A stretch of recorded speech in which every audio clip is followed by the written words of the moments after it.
रहीमन चुप हो बैठिए, देख दिनन की फेर, और जब अच्छे दिन आई हैं बनत न लगी है देर।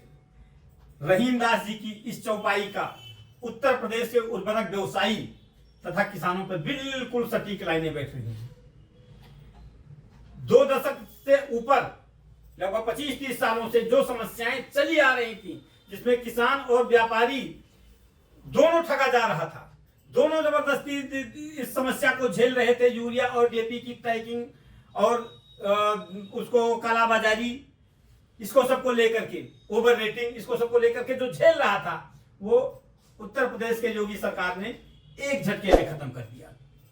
वैसे योगी सरकार देश भर में जो कुछ भी होता है सबसे पहले अपना बुलडोजर मॉडल सबसे ऊपर रखती है, उसी का पूरे देश के लोग उसका अनुसरण करते हैं।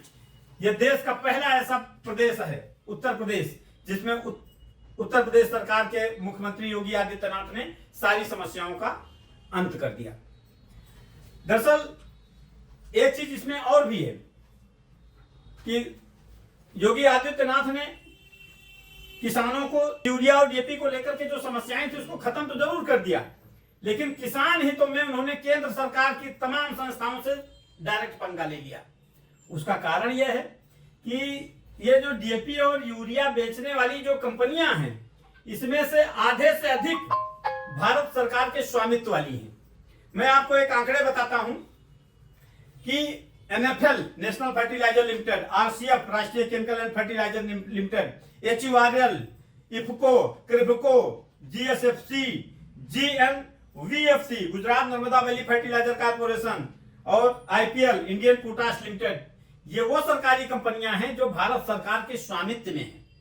भारत सरकार के देख रेख में के उत्पाद बनते हैं और पूरे देश भर में बेचे जाते हैं। एक इसमें आती है संस्था इफको।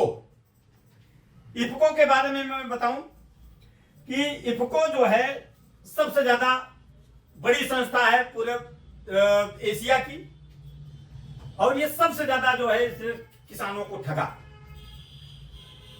एक नैनो यूरिया इसने लॉन्च किया। भारत में नैनो यूरिया को लॉन्च करने वाली इफको ही कंपनी है, और सरकार को धोखे में रख करके पूरे देश भर में इसने नैनो यूरिया को बिचवाया। और अंत में जब इसका सही ट्रायल हुआ तो ये यूरिया बिल्कुल अधोमानक पे पाई गई, किसी भी तरीके से ये जो है किसानों के लिए लाभदायक नहीं हुई। केंद्रीय कृषि मंत्री शिवराज चौहान ने खुद नैनो यूरिया को एक सिरे से नकार दिया। देश के माने जाने वैज्ञानिकों ने नैनो यूरिया को पूरी तरीके से इनकार कर दिया कि ये किसान के हितों में कतई नहीं है, फसलों पर इसका कोई प्रभाव नहीं है। इसके अलावा सागरिका वगैरह या और भी जितनी कंपनियां हैं, सबों ने अपने अपने उत्पाद खूब बेचे। जिंक जाइम से लेकर के अपने अपने उत्पाद बना करके या मार्केट से खरीद करके खूब टैगिंग किया और मार्केट में बेचा। अब जब और अच्छा, इसी में मैं आपको और बता दूं, जो प्राइवेट कंपनियां भी इसमें जो थी, Chambal fertiliser, Yara fertiliser, Indorama fertiliser, matrix fertiliser and chemical, Hindalco industries, SPIC, Coromandel international, आज भी ये कंपनियां भी किसानों को ठगने से पीछे नहीं रही। कुल मिलाकर के किसान पिछले 25-30 सालों से इसी तरीके से टैगिंग और ओवर रेटिंग के जाल में पूरी तरीके से फंसा हुआ था। लेकिन योगी सरकार ने एक ऐसा अध्यादेश लाया, एक ऐसा आदेश पारित किया जिसके वजह से सारी समस्याएं एक ही दिन में ये समाप्त हो गई। सरकार की जो मंशा है, केंद्र सरकार की जो मंशा है, इनके बारे में मैं आपको बताऊं।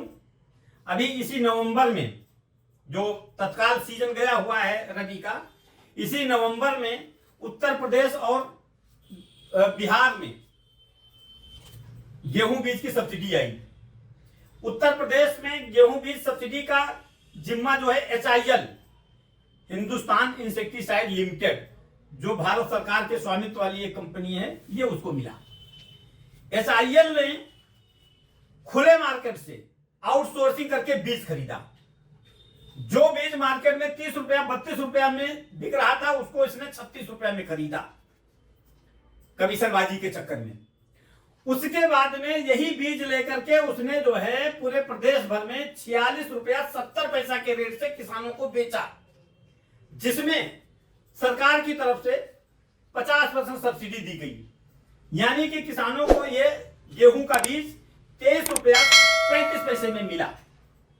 अब सवाल इस बात का है कि जब वही गेहूं का बीज जो इन्होंने आउटसोर्सिंग करके बेचा है, उसी कंपनी का शेष माल जब मार्केट में 30 रुपया 32 रुपया से लेकर मैक्सिमम 35 रुपया तक किसानों को उपलब्ध है, तो सरकार ने इसको 46 रुपया 70 पैसे में क्यों बेचवाया? इसका कारण यह है कि जो संस्थाएं इनकी मृतप्राय हो जाती हैं, जैसे HIL पूरी तरीके से मृतप्राय हो चुकी थी संस्था, ये बहुत ज्यादा घाटे में चल रही थी, बंद होने के कगार पर थी। इसको उबारने के लिए केंद्र सरकार ने एक नया चाल चला, किसानों को सब्सिडी का झुंझुना पकड़ाया और इसका सीधा सीधा लाभ HIL को दे दिया। अब HIL इससे करोड़ों रुपए कमा करके बैठ गई और सरकार को भी हो गया कि इन्होंने जो है मतलब किसानों को जो है 50% सब्सिडी दिया। अरे भाई, जब सब्सिडी देना ही था तो ये जो प्राइवेट सेक्टर वाले बीज थे, ये भी तो सीड सर्टिफिकेशन एजेंसी के तहत तैयार किए गए हैं, ये भी तो सरकारी देखरेख में तैयार किए गए हैं। जब आपको बीज देना ही था तो किसी भी सरकारी प्राइवेट संस्था के बीज जो 30-35 रुपए में थे, इसमें आप 50% सब्सिडी देते तो किसानों को ये बीज जो है 15 से 17 रुपए में पड़ता। लेकिन नहीं, ये सरकार की चालें हैं, किसान को बेवकूफ बनाया जाता है और किसान के नाम पर झुंझुना पकड़ा करके ये सीधा सीधा उनकी जो कंपनियां हैं HIL या इफको क्रिप्को आदि आदि, इनको सबको जबरदस्ती लाभ पहुंचाया जा रहा है। इसी तरीके से तमाम कंपनियां हैं, जैसे GSFC हुआ, Gujarat state fertiliser corporation, MFL, ये लोग भी यही लगभग करती हैं, खुले मार्केट से गेहूं बीज खरीदती हैं। खुले मार्केट का मतलब जो सीड सर्टिफिकेशंस के अंतर्गत जो प्लांट तैयार करता है, गेहूं तैयार करता है, छोटे छोटे प्लांट है, उनसे भारी मात्रा में गेहूं बीज खरीद लेती हैं और अपने बोरी में पैक करके उसको मार्केट रेट से कम 10 रुपया से लेकर के 40 रुपया 50 रुपया किलो एक्स्ट्रा में बेचती हैं। अभी एक कंपनी का है, वो श्री राम का गेहूं आता है 303। अरे भाई, वो छत पे थोड़ी उगता है, वो भी खेतों में ही उगता है। अब वो किसानों को लगभग 75 रुपया के आसपास पड़ता है गेहूं का बीज, जबकि अन्य कंपनियां उसको 30 रुपए के आसपास बेचती हैं। तो ये जो दुगने दाम पर किसानों को ठगने का जो कार्यक्रम था, इस पर उत्तर प्रदेश के मुख्यमंत्री जी ने अपना बुलडोजर चला दिया है। अब देखना यह है कि हाँ, ये कहां तक कारगर होता है। हालांकि इससे जो केंद्र सरकार की संस्थाएं हैं, तमाम सफेदपोश लोग हैं जो इस कमीशनबाजी के चक्कर में रहते थे, इन कंपनियों से लाभ उठाते थे, वो उनके सब के निशाने पर योगी आदित्यनाथ आ गए हैं। अब देखना है कि हाँ, ये किसानों को किस तरीके से ये लाभ मिलता रहेगा। धन्यवाद।